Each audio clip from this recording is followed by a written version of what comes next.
어휴, 어제도 마셨는데 오늘 또? 술 걱정 말고 술 편한 오호! 회식은 좋은데 술이 걱정이네. 술 걱정 말고 술 편한 오호!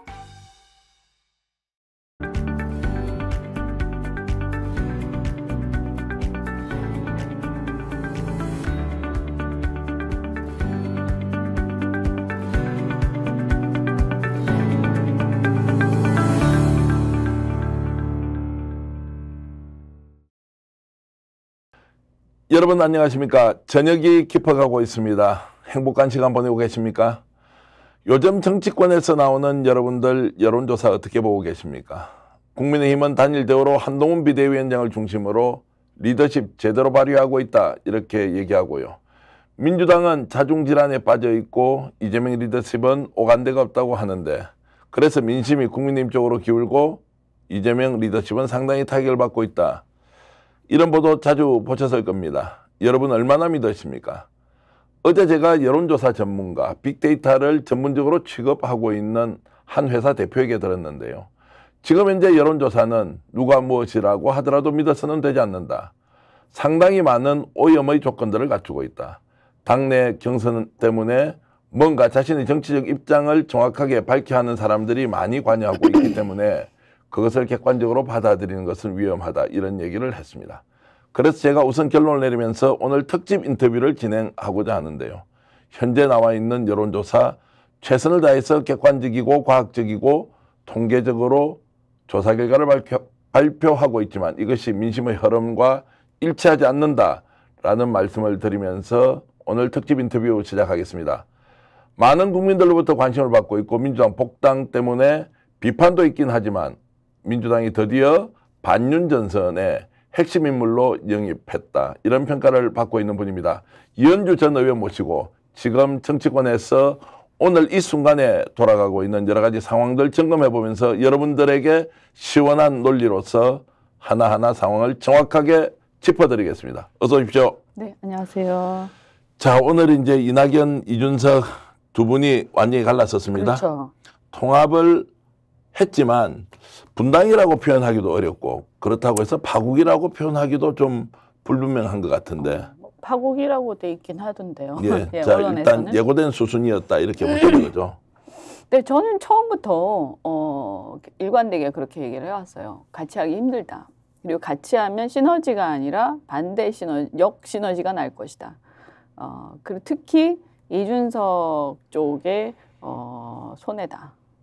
이런 얘기를 많이 했었죠. 네. 네. 그리고 또 뭐 이제 통합이나 창당하기 아주 전에도 제가 이제 제3지대에 대한 여러 가지 진단과 그다음에 이준석 대표 측하고 이렇게 좀 이것저것 얘기하는 과정에서 그런 취지의 얘기들을 지적들을 했었고요.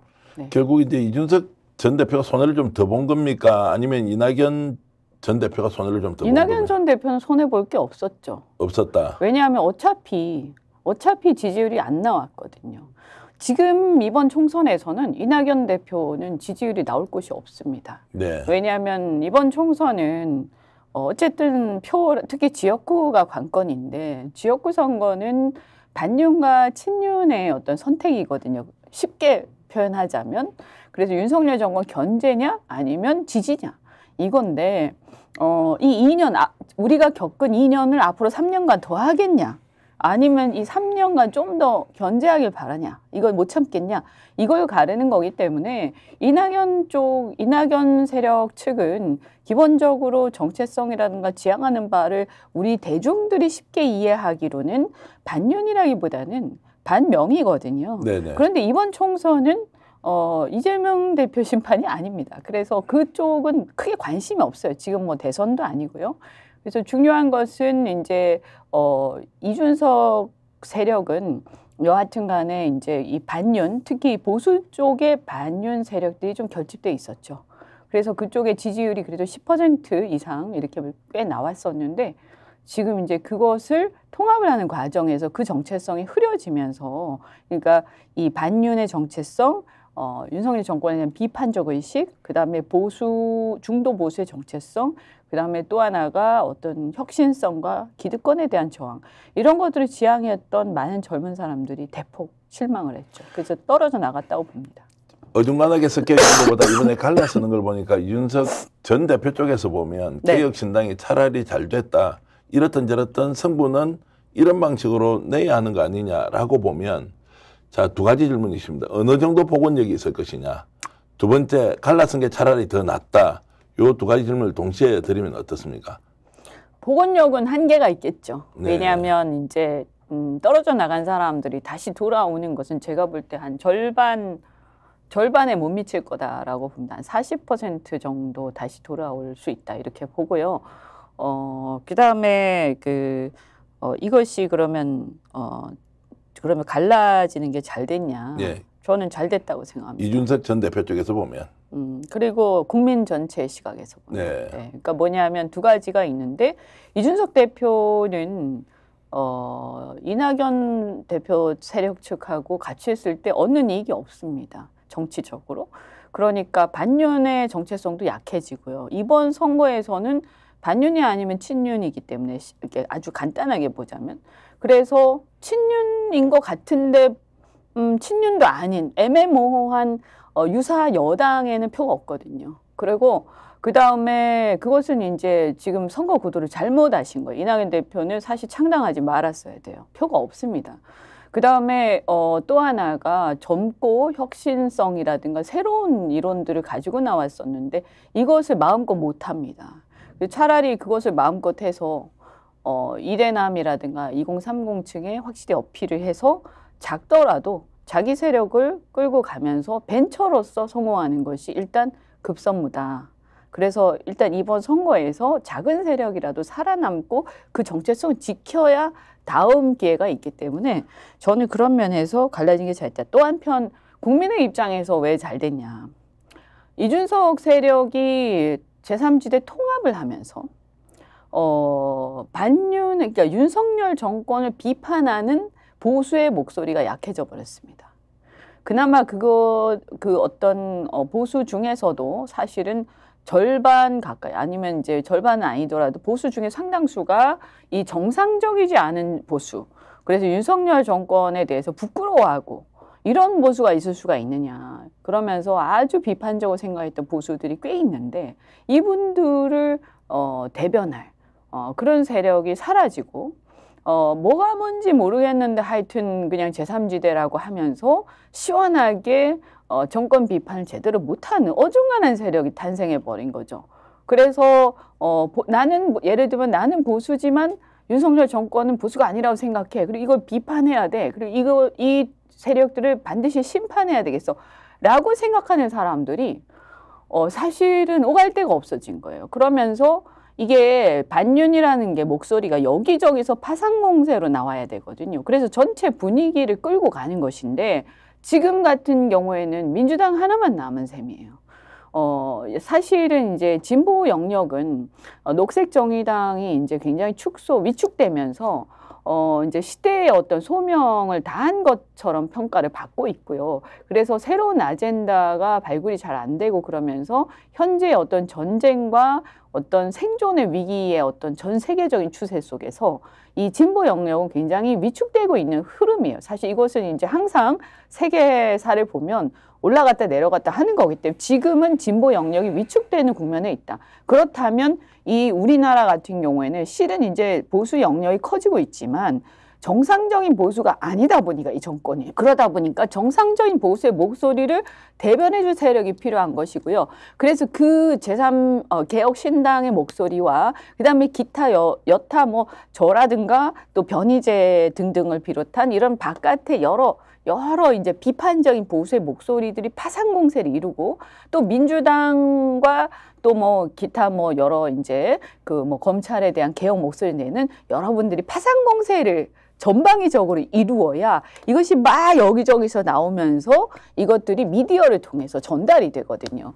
그런데 지금은 어떻게 됐냐면 이 개혁신당이 완전히 정권 심판이나 정권 비판의 목소리 없어지면서 개혁신당이 사실은 야당성을 상실해버린 거죠. 실제로 이제 개혁신당이 국민에게 보여줘야 할 색깔을 제대로 드러내지 못하면서 그건 그럴 수밖에 약간 없는 거예요. 잡탕방식으로 이제 가서 비판을 많이 받았는데 이번에 어쨌든 결별한 것은 국민의 저는 그렇습니다. 위치에서 보더라도 그래서 괜찮다는 선명하게 것이고. 자기 길을 가야 되고 이준석 세력이 저는 그 어떤 반윤의 어떤 그 이대남을 중심으로 한 반윤의 목소리를 계속 내주면서 이런 것들이 어떤 윤석열 정권 심판의 분위기를 고조시키는데 역할을 해주길 바랍니다. 이준석 대표는 지금 현재 크게 기대하고 있는 인물이 김종인 전 이제 비대위원장을 어떤 식으로든 공관위원장으로 영입해서 총선을 좀 주도하도록 하겠다 이런 계산은 있는 것 같습니다.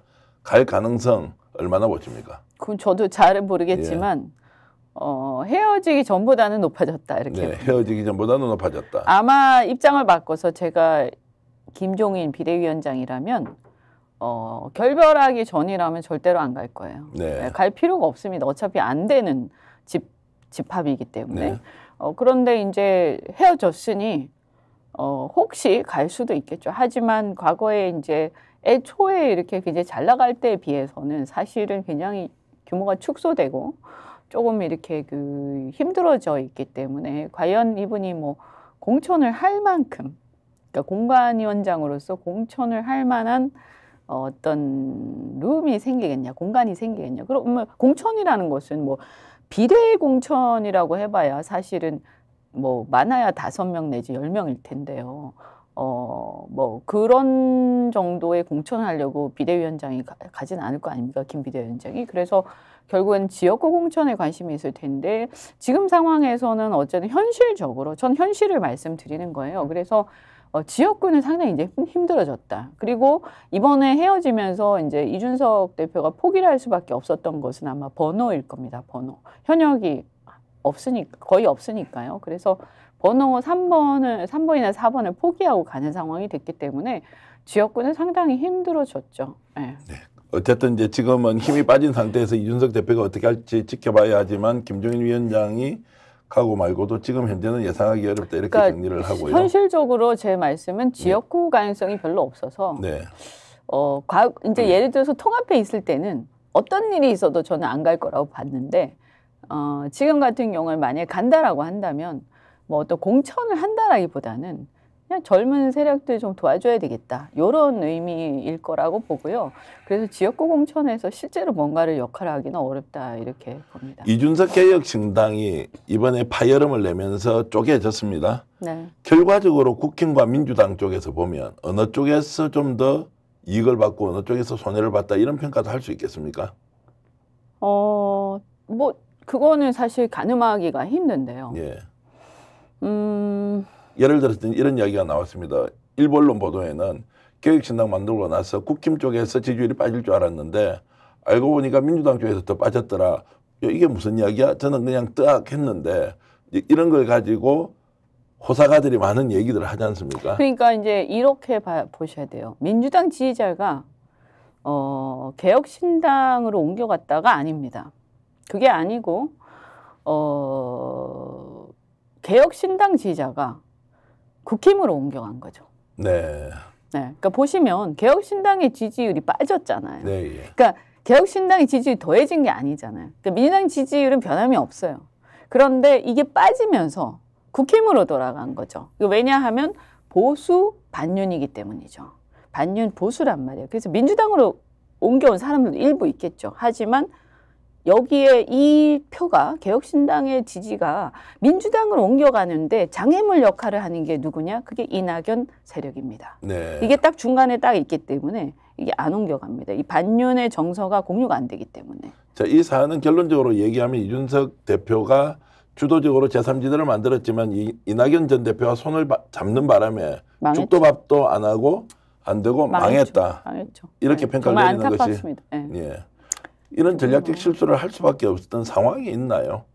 외형에 집착한 거죠. 외형에. 네. 실제로는 보수의 정통성을 강조하고 이걸 국민들에게 설득해서 한번 움직였으면 상당한 보수의 정통성은 아니고요. 이준석 세력이 그렇다고 뭐 보수의 정통 보수 정당이다 이렇게 보기도 힘들고 네. 그냥 이제 젊은 보수들이 좀 모여서 가장 중요한 거는 이번 선거에서 구도는 반윤과 친윤 구도입니다. 그 구도가 깨진 거죠. 네. 그 구도가. 그래서 그 전까지는 이준석 세력이 상당히 반윤의 목소리를 한쪽에서 내주면서 이것이 민주당, 제1야당인 민주당과 기타 반윤 세력들과 어우러지면서 전체적인 분위기를 주도를 했는데 이 분위기를 그래도 1익을 담당하고 있던 이준석 세력의 목소리가 이낙연 세력하고 합해지면서 이제 말을 자신들이 자기의 정통성, 자기의 정체성에 대해서 윤석열 정권에 대한 비판의 강도에 대해서 헷갈려 버리기 시작한 거죠, 스스로. 그러면서 이 말을 해야 돼, 말아야 돼, 해야 돼, 말아야 돼 이런 상황이 되고 초점이 양당 심판으로 옮겨가 버린 겁니다. 그런데 사실은 저도 바른미래당을 했지만 총선은 중간평가이기 때문에요. 양당 심판이 될 수가 없습니다. 양당 심판이 되려면 제3당이 가장 큰 정당이 돼야 됩니다. 그러니까 가장 크거나 가장 클 잠재력이 있는 정당. 그래서 이 두 당보다 그러니까 프랑스의 마크롱처럼 압도를 해야 됩니다. 이 두 당을. 완전히 바람이 확 불어가지고 압도를 하면서 이 제3신당의 지지율이 거의 40~50%까지 갈 때 이게 가능한 얘기지 지금처럼 한 자리 숫자에서 양당을 심판한다는 것은 불가능한 얘기고 또 더더군다나 여기서 가장 이제 패착은 뭐냐면 양당을 심판하려면 구태한 정치 문법을 따르지 말아야 되거든요. 그런데 국민들이 특히 그 3당을 기대하던 많은 사람들은 새로운 것들을 기대하는 사람들이거든요. 새로운 것. 그래서 이 새로운 것을 기대하는 사람들은 상당히 혁신적인 사람들이기 때문에 이 사람들이 과연 이제 특히 이낙연 대표는 정권, 그러니까 이전에 문재인 정권의 실세이자 총리고 상당한 어떤 기득권 세력으로 국민들한테 각인돼 있기 때문에 기득권을 누리던 사람들이 새로운 정치를 아무리 외쳐봐야 이것은 먹히지가 않습니다. 근데 거기에 섞여버리면서 우리나라가 전통적으로 항상 나이와 이런 것들이 중요하지 않습니까? 그러다 보니까 자연스럽게 이준석 세력은 위축되고 이 우산 안으로 들어가는 모양이 되는 거죠. 실제로는 뭐라고 했겠지만 국민들이 볼 때는 그냥 그 안에 그 우산 밑에 작은 이게 되고 이낙연 대표가 어쨌든 지지율이 있건 없건 간에 거기에 뭔가 대선 주자 같은 모양으로 앉아 있었던 거예요. 너무나 그 존재감이 그러니까 좋은 의미가 아닙니다. 제 얘기는 나쁜 의미에서 존재감이 너무나 커서 이분을 중심으로 한 정당이 기득권을 깨겠다 내지는 새로운 혁신을 해보겠다 전혀 먹히지 않습니다.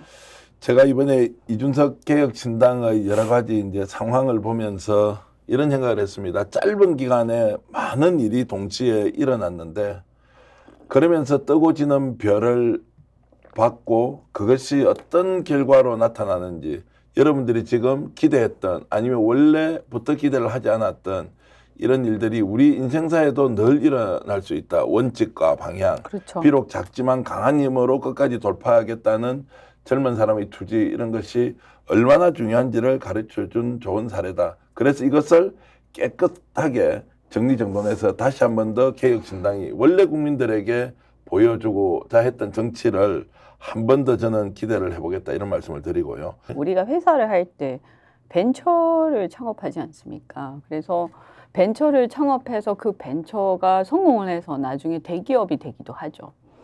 그런데 벤처를 창업한 이제 이 아주 잠재력이 있는 창업자들이 처음부터 이제 예를 들면 그 벤처를 창업한 사람들이 대기업에서 나와서 그 대기업 내부에서 인정을 제대로 못 받았거나 아니 뭔가 쌓인 것도 많고 이래가지고 이제 자 우리 힘으로 해보자라고 했을 때 그때 그분들이 빠지기 쉬운 실수가 이게 이제 우리도 좀 번듯하게 해보자 이래가지고 자꾸 성격이 다른 벤처들을 M&A를 해버리는 거죠. 그럼 목표를 잃고 그 벤처의 역동성이 사라지는 거예요. 그러면서 어디에 집중해야 될지 모르게 되면서 대기업에 그냥 완전히 묻혀버리고요. 가장 안 좋은 게 뭐냐 외형에 집중해서 우리도 번듯하게 하기 위해서 이게 사무실 좀 큰 거 얻어가지고 다 같이 한번 모여보자 이럴 수 있거든요. 그럼 어떻게 됩니까? 그 사무실 임대료 내다가 끝나는 거예요. 그래서 벤처는 그 딱 정말 의기투합한 초기 멤버들이 작더라도 그걸로 쫙 가서 일정한 성과를 낼 때까지는 옆을 쳐다보면 안 됩니다. 제가 생각할 때. 외롭지만 혼자 가야 하고 네. 정말 괴롭지만 네. 목표와 방향을 잃지 않아야 하고 안타깝습니다. 이제 저는 응원합니다. 네. 어렵지만 늘 선택하면서 국민에게 평가받는다는 자체로 네. 이준석 대표가 심기일전하길 진심으로 바라면서 제가 주제 바꿔서 네. 이제 오늘 제가 오프닝에서 잠깐 말씀드렸던 여론조사의 추이나 방향으로 보면 지금 현재 국민의힘이 압도적으로 과거와 달리 완전히 상황을 반전시킨 것처럼 보이는데 잠깐 말씀드리면요. 2월 14일부터 15일 그리고 16일부터 17일 그리고 비슷한 시기에 여론조사가 3개가 나왔는데요. 민주당에 대한 지지율이 37%, 국힘이 43%, 이게 이제 한국경제고요. 연합뉴스에서는 보도한 것이 리얼미터 조사인데 여기도 지금 국민의힘이 39.1, 민주당이 40.2, 거의 이제 격차가 없는 걸로 나왔지만 여론조사 꽃이라고 들어보셨죠. 여기서는 ARS 조사를 16일, 17일 양일간 해보니까 민주당이 49.8%, 국민의힘이 36.4%로 오차범위 밖을 훨씬 벗어나서 정당 지지율이 박빙이다 또는 국민의힘이 앞선다 또는 민주당이 훨씬 앞선다 이런 조사가 동일한 시점에 조사를 했는데 나왔단 말이에요. 그런데 이제 다수 언론들은 야 이게 이제 국민의힘이 한동훈 효과를 본격적으로 보고 있고 이재명의 리더십이 타격이 이제 많아서 결국 민심에서 민주당이 멀어지고 국힘이 앞서고 있다 이렇게 이제 보도를 하고 있습니다. 네, 그래서 이제 언론을 경계해야 됩니다. 예. 언론이 지금 굉장히 제가 볼 때 너무 심하게 편향적이다. 네. 이런 얘기를 안 할 수가 없고요. 여론조사라는 것도 마찬가지지만 생각을 해보세요. 자, 지금은 저는 여야, 그러니까 내가 이 윤석열 정권을 견제할 거냐 아니면 도와줄 거냐에 대해서 상당수가 이미 입장이 좀 정해져 있다라고 봅니다. 네. 다만 이런 건 있을 겁니다. 조금 기가 죽거나 살거나 그런 게 있겠죠. 그걸 막 밖으로 얘기하냐 마냐. 왜냐하면 이미 2년 동안 지켜봤거든요. 2년 동안 지켜본 윤석열 정권에 대해서 국민들이 주권을 행사해서 이것을 견제할 수 있는 유일하고 마지막 기회가 바로 이번 총선입니다. 이번 총선에서 그 기회를 놓치면 3년을 그냥 쭉 가는 거죠. 그 부분을 2년 동안 국민들은 지켜봐 왔고요. 앞으로 3년간 다시 이것을 추인해주고 이것을 밀어줄 거냐, 다시 기회를 줄 거냐, 아니면 여기에 대해서 좀 더 이렇게 견제를 해야 된다고 생각하느냐, 하다못해 유지라도 해야 된다고 생각하느냐, 라는 것에 대해서는 저는 어느 정도 가르마가 이미 타져 있다. 그럼 남아있는 건 뭐냐 하면 유동층, 아까 말씀드린 개혁신당과 관련된 이 유동층들. 중도층이라고 그냥 얘기를 하면 됩니다. 중도는 아닙니다. 그것은. 네, 이게 이제 우리가 빠지기 쉬운 패착인데요. 중도라고 해서 어중간한 투쟁, 어중간한 비판을 중도라고 착각하는데 그러다 보니까 이준석 세력이나 이낙연 세력의 차이를 인식하지 못하는 거죠. 근데 국민들은 그렇지 않거든요. 뭐 그렇게 애매하게 생각하는 게 아니라 나는 저기 윤석열 견제해야 된다고 생각해. 너무 싫어. 저게 보수야? 그런데 민주당에 대해서도 그렇게 막 밀어주고 싶진 않아. 그런 사람들이 개혁신당을 지지하는 거죠. 이준석 세력을 지지하는 거예요. 네. 이낙연 세력이 아니고. 네. 계속 반복하지만 관심이 없습니다. 이낙연 세력에 대해서는. 죄송하지만. 그런 상태에서 지역구에 대해서는 저는 결국에는 그 구도 속에서 심판할 거냐 말 거냐로 결국 간다고 봐요. 지역구에서는. 그런데 이제 그게 아니라 비례는 좀 다를 것이다. 그런 얘기고, 그다음에 지역 구도에서 이제 이런 게 있어요. 순간적인 어떤 이슈 이런 게 좀 작용을 합니다. 그래서 예를 들면 지금 의사 증언 문제가 있지 않습니까? 윤석열 대통령이 저는 이것도 참 보면서 정말 비열하구나 하는 생각이 드는 게 의사 증언이 어제 오늘 이슈입니까? 이때까지 하나도 아무것도 하지 않다가 총선을 불과 한 50일 앞두고 갑자기 칼을 뽑습니다. 그것도 2,000명을 증원하겠다고 하니까. 말도 안 되는 거죠. 예. 왜냐하면 증언을 하는 건 좋지만 예.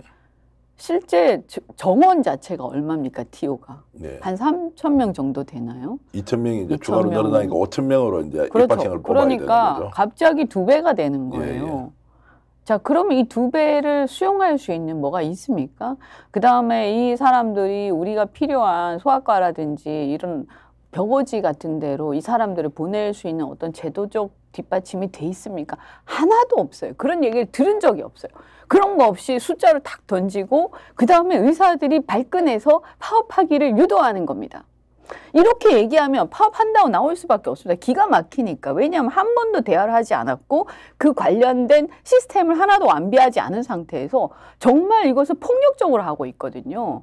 그래서 이런 거랑 똑같죠. 지난번에 사교육과 관련해서 1타 강사들 세무조사해. 이거랑 똑같은 거. 기가 막힌 거잖아요. 그래서 이렇게 나오면 의사들도 협상을 하거나 대화를 하는 게 아니라 그래 이렇게 나온다면 그냥 파업할 이렇게 되는 거고 그래서 파업을 해서 어쩌면 무슨 일이 일어나는 것을 오히려 더 원할지도 모르겠어요. 설마 그렇진 않겠죠. 하지만 제 얘기는 뭐냐면 이런 극단적인 상황으로 몰고 가서 그래서 그것을 통해서 그 집단을 악마화하고 그 집단을 폭력으로 공권력으로 찍어 누르는 모습을 보여서 그 어떤 집단에 대한 비토가 굉장히 많은 전반적인 국민들의 어떤 의식을 선동을 함으로써 그래서 이 국민들한테 시원함을 선사함으로써 지지를 올리는 거예요. 이것이 이제 윤석열 대통령이라는 사람이 과거부터 계속해온 행태들이 저는 이것이야말로 굉장히 민주주의의 적이고 매우 위험한 사람이고 이것이 언제부터 계속됐냐 문재인 정권 때 적폐 청산 때부터 계속해온 짓이에요. 이것은 사실은요 보수고 진보고 어떤 이슈건 간에 이런 행태의 정치를 이제는 우리 근절을 해야 돼요. 그래서 여야가 사실은요 보수 진보가 손을 잡고 이 문제부터 처리를 해야 되는 거예요. 박근혜 대통령, 이명박 대통령 무슨 잘못한 게 있었지만 그렇게 하는 건 아니었거든요. 그다음 조국 사태에서 우리가 처음엔 조국 사태에 대해서 이거 문제가 있다라고 했지만 저렇게 잔인하게 할 수가. 그다음에 무슨 노조도 우리 국민들이 노조에 대해서 문제의식이 있죠.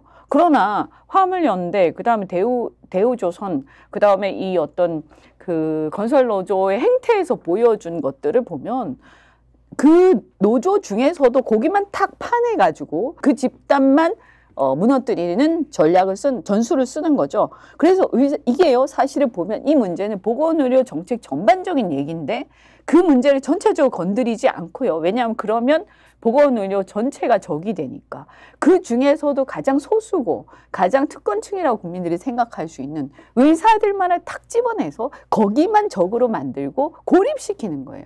마치 제가 볼 때는 이재명 대표를 민주당 안에서 고립시키는 거하고 똑같은 전술입니다. 어떻게 하느냐 이낙연이라든가 그 비명들을 계속 부추기고 그러면서 제3지대를 계속 분위기를 만들면서 흘리면서 그러면서 이들을 갖다가 자꾸 이간질 시키죠. 제가 보니까 제가 복당하는 데도 엄청나게 이간질 하더라고요. 특히 네. 조중동에서 네. 그죠? 종편에서 네. 그러면서 그 이간질을 통해 가지고 그 반대편 진영의 수장 또는 그 핵심 세력을 파내는 전략을 쓰는 겁니다. 고립시키는 겁니다. 이분은요 정치를 하는 게 아니라 대한민국을 통치해서 대한민국 발전시키는 게 아니라 그냥 전쟁을 하고 있어요. 우리가 이 문제를 굉장히 심각하게 생각하고 이 행태를 근절해서 저는 이게 그냥 단순히 정권 견제 이 문제가 아니라 저런 정치를 하는 사람들은 더 이상 대한민국에서 발을 붙이게 하면 안 된다라고 생각합니다. 단계적 정원은 지금까지 정치권에서 이렇든 저렇든 어르게 하고 이제 논의를 해왔던 상황인데 이제 오늘 더 놀라운 대통령의 발언이 있었습니다. 2,000명 급작스럽게 이렇게 하기 어렵다고 하니 2,000명도 부족하다. 2,000명도 부족하다 이렇게 국무회의에서 발표를 했습니다. 이걸 보고는 협박하는 거죠. 예. 협박하는 거죠. 그래서 그래? 날뛰어? 그럼 내가 더 죽이마 이거지. 그래서 그 사람은 굉장히 잔인한 사람이에요. 예. 굉장히 잔인한 사람이고 합리성이라고는 전혀 없는 사람이에요. 예. 그리고 나한테 개겨? 너는 더 죽일 거야. 예. 이겁니다. 그래서 살아난 사람이 없죠. 국힘 공천이 조용한 이유는 진짜 제대로 해서가 아니라 입틀막 공천이에요. 입틀막. 네, 입틀막 공천이에요. 찍소리 하지 마. 죽을 줄 알아. 이거예요. 폭력입니다. 말과 여러 가지 압박을 통해서 세무조사를 통해서 그다음에 나중에 봤지? 어떻게 되는지 캐비넷 조용해지죠. 그다음에 국힘은요. 이미 비주류가 싹이 말랐어요. 없어요. 누가 있어요. 그러니까 계파 갈등이라는 것도 존재할 수 없는 거예요. 국힘은. 그래서 이제 다선 중진들이 총선 불출마를 권유하면은 결국 잘 받아들인다. 근데 이게 언론에서는 국힘의 공천 잘하네. 근데 민주당은 한 사람 한 사람 문제가 제기될 때마다 반발하고 마치 이재명 사당하다 이렇게 이제 공격을 하는 것을 또 대서특필합니다. 그러니까 보세요. 국힘이 다선 중진을 정리를 안 하는 게 아니잖아요. 예. 국힘이 정리를 안 하는데 민주당만 정리하면 사당화 얘기를 할 수 있겠죠. 여기도 정리해요. 똑같이. 그럼 여기서 하면 쇄신이고 여기서 하면 계파 갈등입니까? 말이 됩니까? 왜 똑같이 하는데 받아들이는 게 다른 거예요. 그러면 뭘 비판해야 돼? 만약에 굳이 비판한다면 왜 민주당은 다선 중진들이 아무도 안 받아들이냐? 왜 올드보이들이 아무도 안 받아들이냐? 왜 77.7%로 당선된 당대표가 하는 거에 대해서 한 명도 토시 하나, 그러니까 한 명도 누구 하나 승복하는 사람이 없느냐. 네. 이 당의 리더십이나 이 당의 어떤 분위기는 도대체 뭐냐. 이렇게 비판한다면 저는 뭐 받아들일 수 있다. 그러나 그걸 더 넘어서서 사실은 자기의 부당함 또는 다 나름대로 자기가 하고 싶은 것들이 있고 자기의 꿈이 있기 때문에 저 저항하는 게 당연하다고 생각해요. 갈등이 있는 게 당연해요. 그러면 민주주의는 원래 시끄러운 거거든요. 그 과정에서 이것을 어떻게 마무리하고 마지막에 가서 어떻게 쇄신과 통합을 조화롭게 이루느냐가 중요한 것이지 시끄럽지 않다? 아, 당연하죠. 박정희 시대, 전두환 시대 조용했을 거예요. 다 죽여버리니까요. 조용하죠. 그것이 그러면 좋은 거냐라고 했을 때.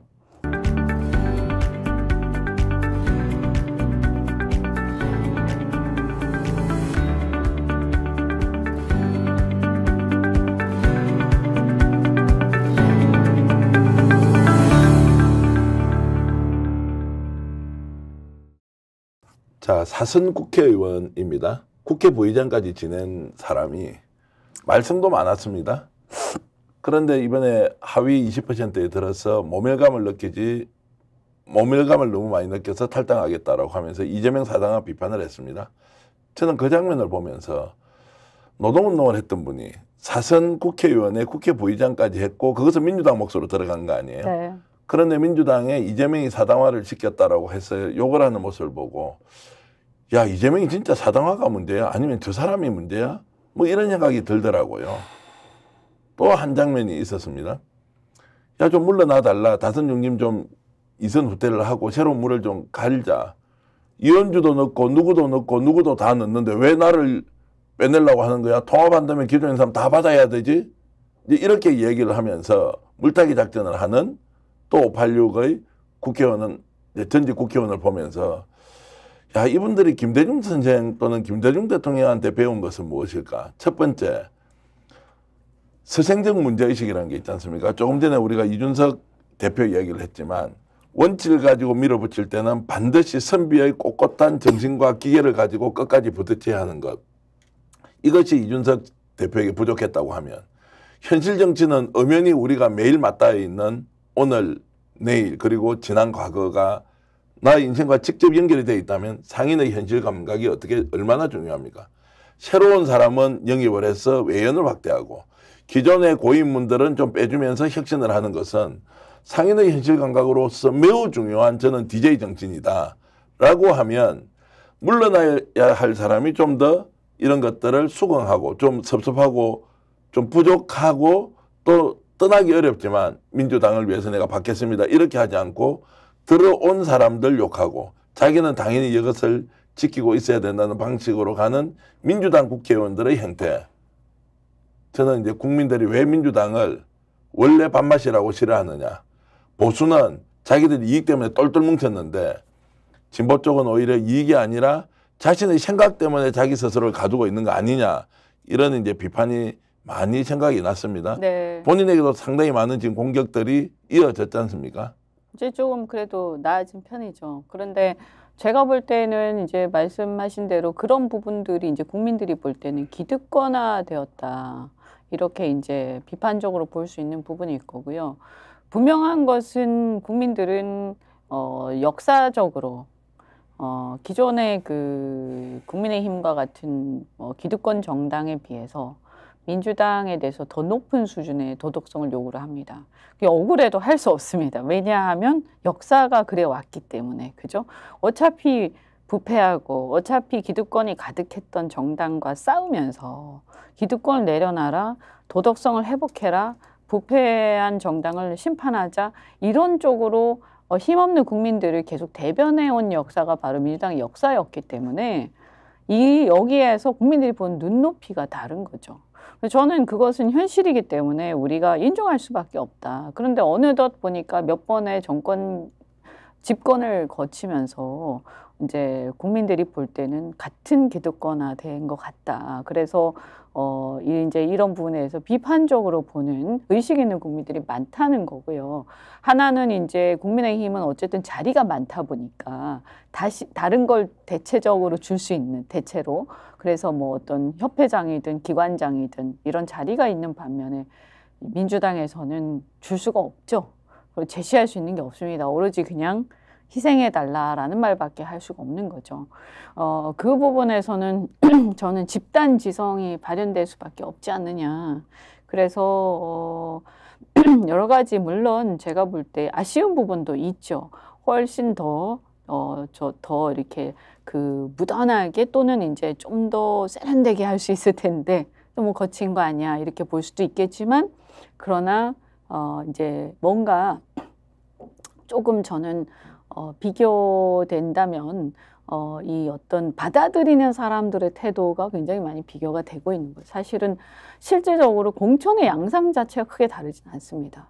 어쨌든 국민의힘은 오히려 더 찍어 누릅니다. 더 제가 볼 때는 일방적인 게 더 많고, 그리고 이미 비주류가 반윤 세력은 이미 씨가 말랐습니다. 그래서 문제가 있는 공천에 대해서 뭐라고 저항할 수 있는, 목소리를 낼 수 있는 세력은 고사하고 인물 자체가 씨가 말랐습니다.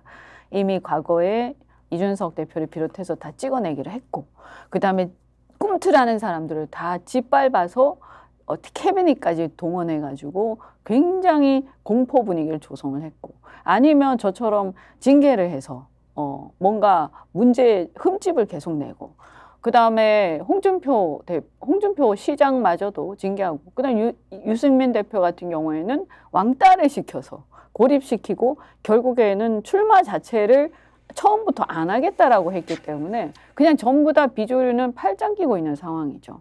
이 상황에서 국민의힘의 수도권은 어차피 비어 있어요. 현역이 없지 않습니까, 거의. 그러니까 무주공산인 속에 그냥 막 꽂는 거예요. 그러니까 뭐가 조용할 수밖에 없는 거죠. 네. 근데 민주당 어떻습니까? 전부 현역입니다. 지난번에 다 단수를 받은 사람들이 굉장히 많습니다. 지난번 정권 하에서.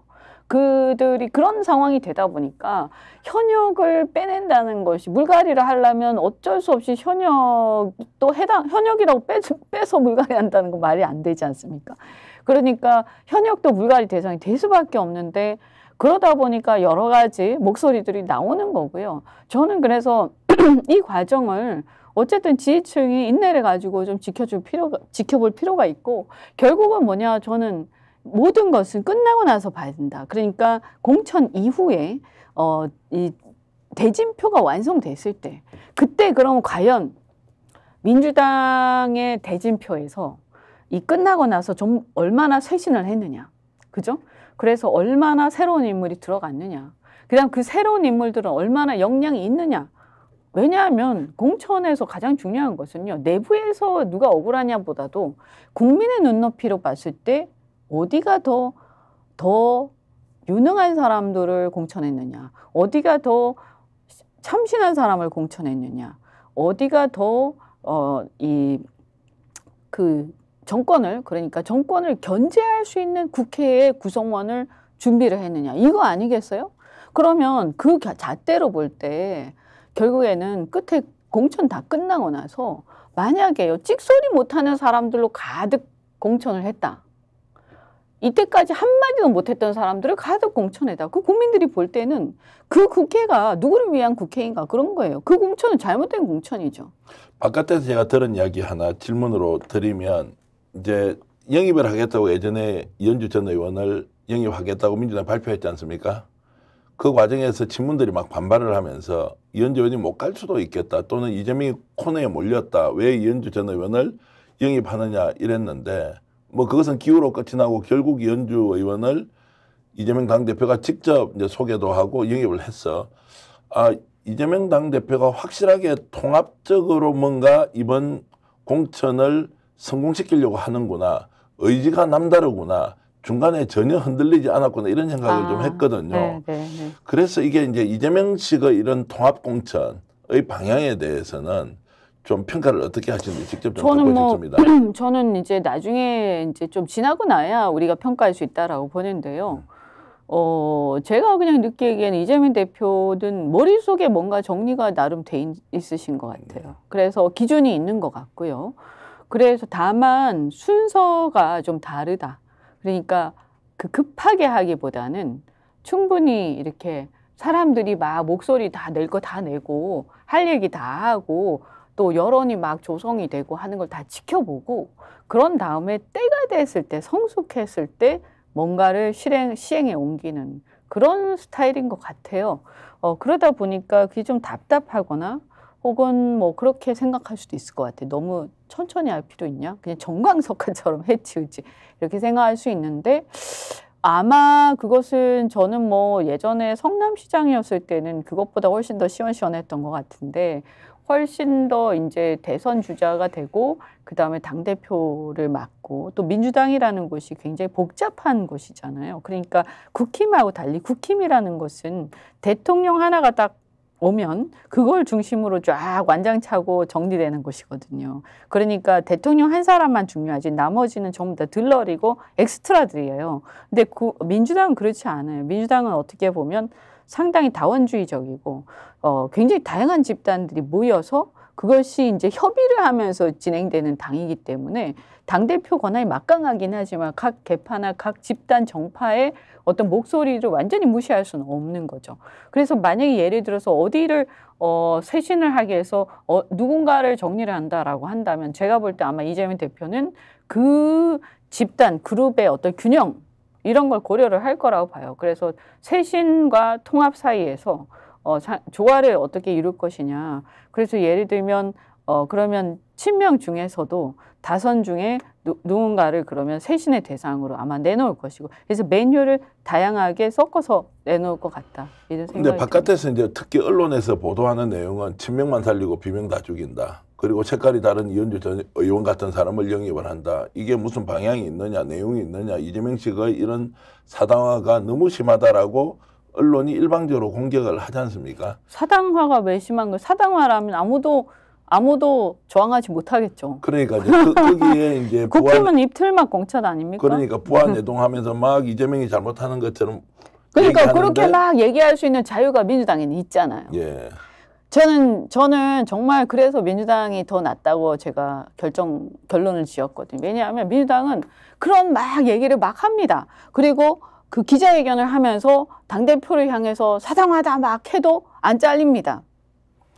그래서 제가 이제 민주당 내에 있는 누구에게 얘기를 들어보니까 네. 이재명 당대표는 원칙과 방향을 가지고 제대로 가고 있다는 거예요. 뭐 내용이 있다 말 아니다라는 것에 대한 평가는 자유지만 아무 계획 없이 누구를 영입하고 누구를 배제하고 이런 것이 아니라 시스템은 시스템대로 영입할 사람 영입한 사람대로 또 시스템이 아닌 것에서 양보를 구할 사람은 양보를 구하는 대로 계획을 채워서 하고도 있다라고 그러니까 이제 얘기를 하더라고요. 예를 들면 뭐 친명 얘기를 하는데 예컨대 왜 언론은요 그 문학진 전 의원 친명 아닙니까? 네. 대표적인 친명이죠. 저 특보 단장을 하시지 않았습니까? 네. 그러다 보니까 본인 입장에서 굉장히 배신감을 느끼겠죠. 내가 얼마나 열심히 도와줬는데 나를 이렇게 한단 말이에요. 그죠?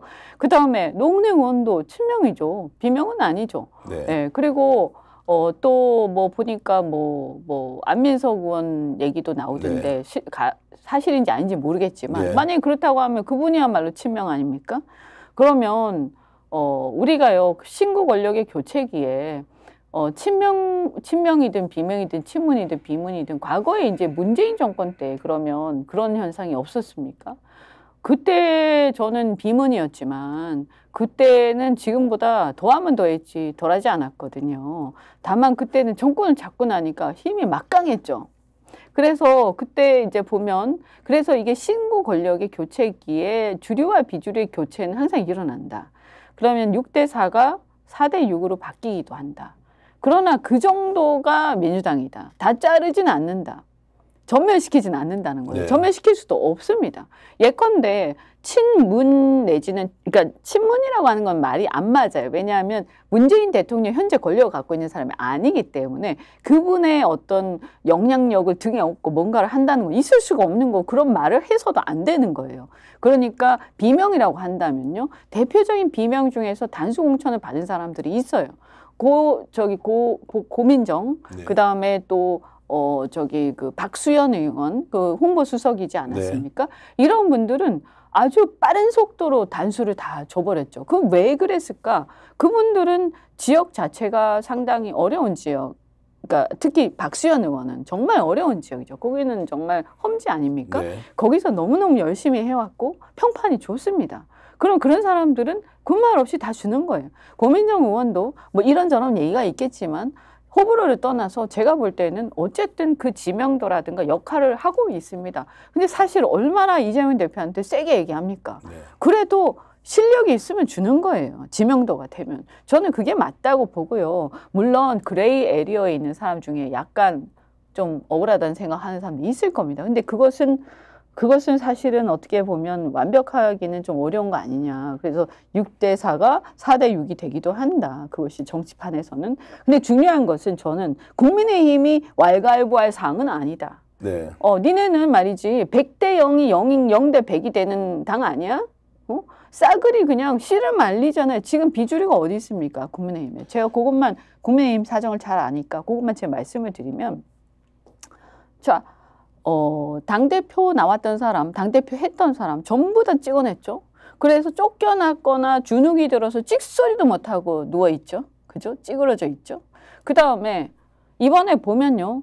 김성태, 김무성 이런 사람들은 심지어 뭐 사실은 주류는 친윤은 아니지만 또 뭐 반윤이라고 하긴 뭐하죠. 그렇지만 사실은 그 사람들은 비윤 정도 되는 거죠. 그런데 어떻습니까? 막 저항을 하다가 어느 순간 그냥 찍 이렇게 되죠. 뭐가 있었을까? 캐비넷이란 얘기도 있고 뭐가 있었다고 다 생각하지만 말을 안 합니다. 그 다음에 보세요. 영남에 3명 중진, 다선 중진을 이동시킵니다. 그래서 김태호, 조혜진 또 누굽니까? 서병수. 자기 지역구에서 빼내서 딴 데로 보냅니다. 영남처럼 지방에서는 사람의 관계가 굉장히 중요한 선거를 하는데 그거 신경도 안 쓰고 다른 데로 빼내버립니다. 험지로. 그러면 이건 뭐냐? 지역 주민을 굉장히 무시한 공천이고 그 사람들 죽으라고 하는 건데요. 그래서 살면 좋고 그런 건데 이 사람들이 하나같이 비윤들이거나 반윤들인 거죠. 그러면 거기에 주류인 친윤들은 어디로 갔나라고 보면 조용히 다 다수 공천 받았고요. 아예 경선도 안 한 경우가 많고요. 그 다음에 또 뭐냐 하면 경선을 또 주진우라고 있어요. 그 사람이 해운대 공천 받았죠. 네. 그 사람 단수 공천 받았잖아요. 그냥 네. 아예 처음부터 줬어요. 네. 그 사람 꼭 필요한 사람인 거예요. 그 다음에 또 어딥니까?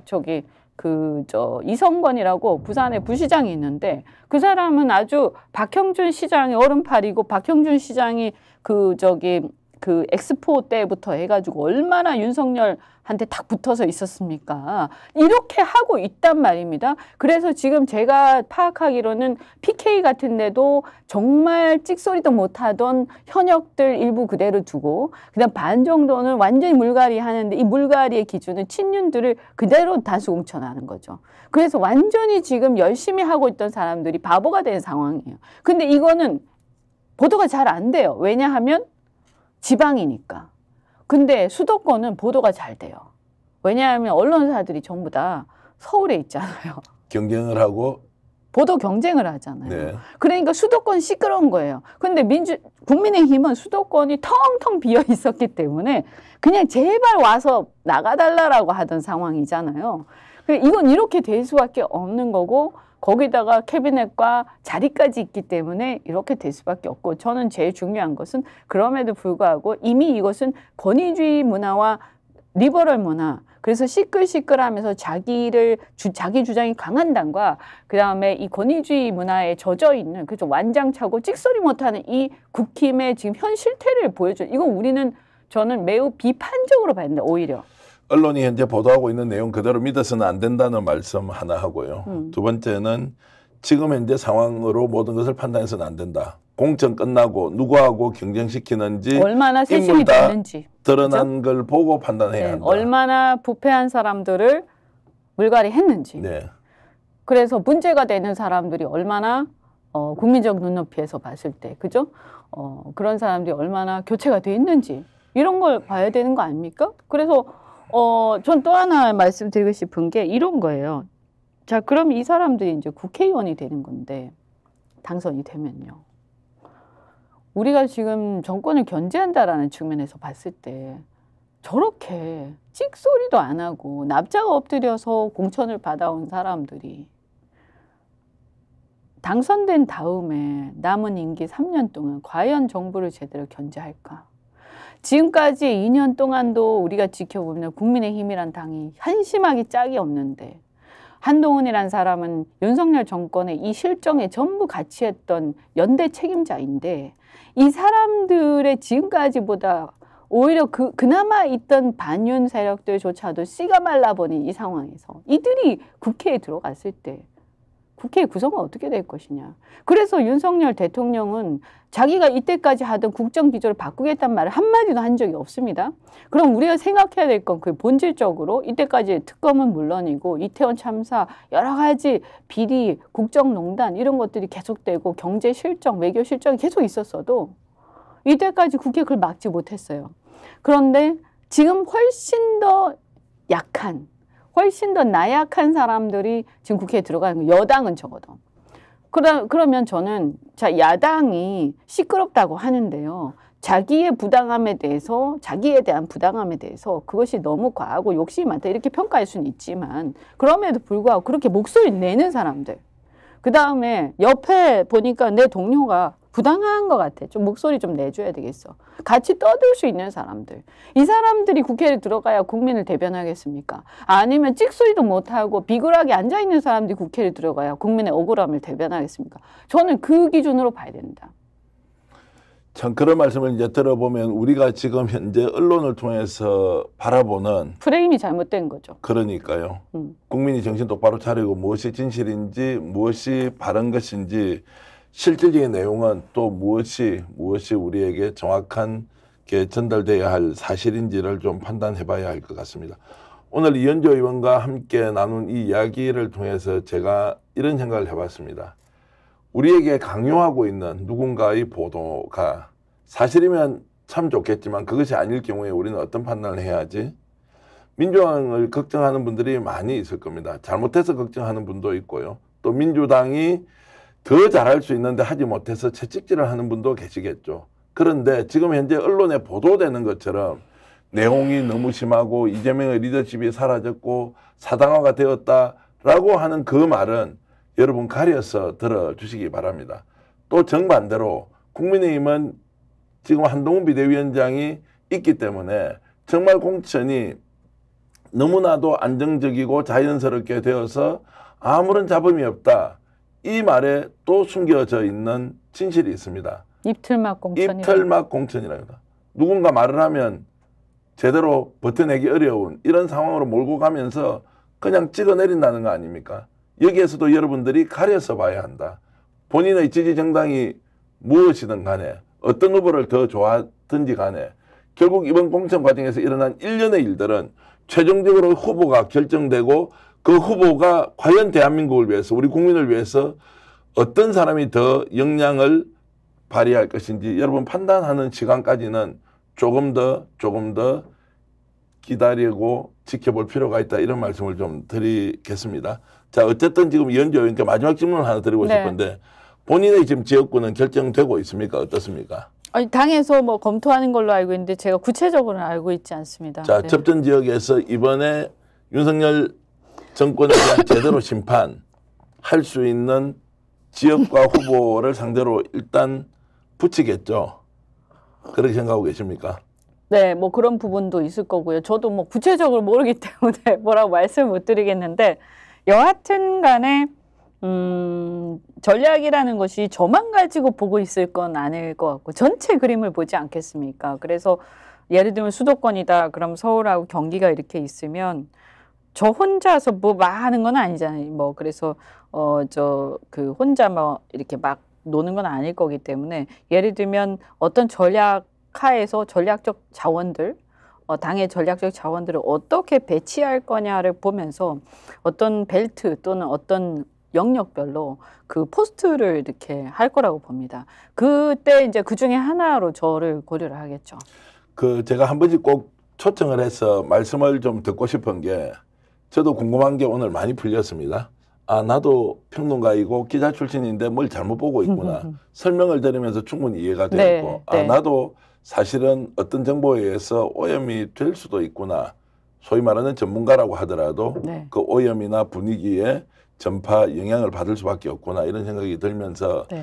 역시 현장에서 현업에서 정치를 하고 있는 분, 민심을 매일 이렇게 체크하는 분들을 통해서 아, 이게 지금 우리가 잘못 보고 있는 거 아니냐라는 판단을 하게 해주셔서 대단히 감사합니다. 네, 네. 자주 나와서 말씀을 네. 좀 해주시면 고맙겠습니다. 아, 예. 그래, 이제 저는 마지막으로 이 말씀을 드리고 싶어요. 우리가 2년 동안 지켜봐 왔어요. 매우 잔인하고 무서운 정권입니다. 그죠? 그리고 국민들이 대체적으로 이래서는 안 된다라고 다 생각합니다. 그러면 우리가 한번 생각을 해보시죠. 그 민심이 오롯이 반영이 되는 것이 그들한테 얼마나 무섭겠습니까? 사활을 걸고 온갖 방해 책동들을 하겠죠. 그 속에 우리가 지금 있는 겁니다. 지금 이미 그 책동은 진행 중에 있다라고 보고 그 어떤 특히 어용 언론이라든가 그런 쪽에서 하는 말들이 왜 저 말이 계속 나오는지 우린 역으로 생각을 해봐야 돼요. 그래서 거지것대로 들으면 안 되고요. 프레임을 항상 생각을 해야 됩니다. 그래서 지금 우리가 본질에 우리는 집중해야 된다. 그러면 정치에 크게 관심이 없는 일반 국민들이 투표장에 가는 날 무엇을 생각할까? 저는 딱 하나라고 봅니다. 지금까지 2년 괜찮았습니까? 앞으로 남은 3년 이대로 좋습니까? 이걸로 그냥 판단하는 겁니다. 그리고 민주당은 야당이에요. 민주당이 지금 선택받는 당사자가 아니에요. 아까 제가 이낙연 사례에서도 얘기한 것처럼 우리나라는 대통령제 국가이기 때문에 야당은 집행력이 없습니다. 그래서 야당이 할 수 있는 것은 막을 거냐 못 막을 거냐밖에 없는 거예요. 그럼 그 관점에서 지금은 야당의 역할로서 민주당을 보는 것이고요. 그렇게 해서 지금 물갈이 되는 새로운 인물들이 그 야당의 역할을 유능하게 잘할 수 있을 거냐 이 관점에서 봐야 되고 나중에 선택을 하는 것은 대선 때 하는 거예요. 그때 가서 또 선택을 할 때 시간들이 있습니다. 그러니까 지금은 우선은 이 정권의 폭주를 우리가 막아야 되지 않느냐 이런 관점에서 2년 지금까지 2년 혹은 그것보다 훨씬 더 열악해진 3년을 우리가 보낼 각오가 돼 있느냐를 한번 자문을 하셔야 된다. 네. 오늘 많은 이제 질문을 주셨고 여러분들이 답할 시간입니다. 지혜가 필요하고 좀 더 똑똑해질 수 있는 이런 국민이 더 좋은 나라를 만든다는 생각이 들었고요. 오늘 이 인터뷰를 통해서 조금 답답한 마음 저도 풀려서 아이고 이런 게 아니었구나라는 생각이 들었는데 다음에는 한번 모시고 자신감 가지셔야 돼요. 예, 자신감 가지라는 말씀 잘 해석 부탁을 드리고요.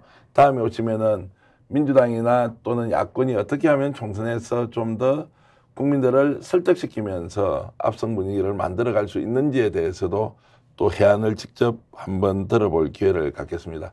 스픽스가 마련한 특집 인터뷰 여러분 들으셨고요. 저희들 마지막 광고 하나 제가 직접 말씀드리면서 오늘 방송을 마치려고 합니다. 저희 스픽스에서 보험 전문 점검업체입니다. 더 착한 보험을 소개하고요. 제가 지금 말씀드리는 순간에도 자막으로 나가고 있는데요. 이름처럼 더 착하게 점검해주고 설계해드립니다. 혹시 여러분들 보험과 관련해서 문의사항이 있으면 언제라도 무료로 상담을 해주니까요. 자동차, 화재, 건강보험 모든 보험이 정말로 무료로 상담 가능한 더 착한 보험입니다. 1644-1236이고요. 일과 시간 이후에는 010-7612-3303입니다. 010-7612-3303으로 여러분 문자나 전화번호 남겨주시면 24시간 안에 반드시 연락을 드립니다. 전국 어디서든 무료니까요. 더 착한 보험 꼭 기억해 주시고 오늘 특집으로 마련한 이 인터뷰를 통해서 남은 저녁 시간 또 내일 하루 더욱더 열심히 의미 있게 살아가시길 바라겠습니다. 시청해 주신 여러분 대단히 고맙습니다.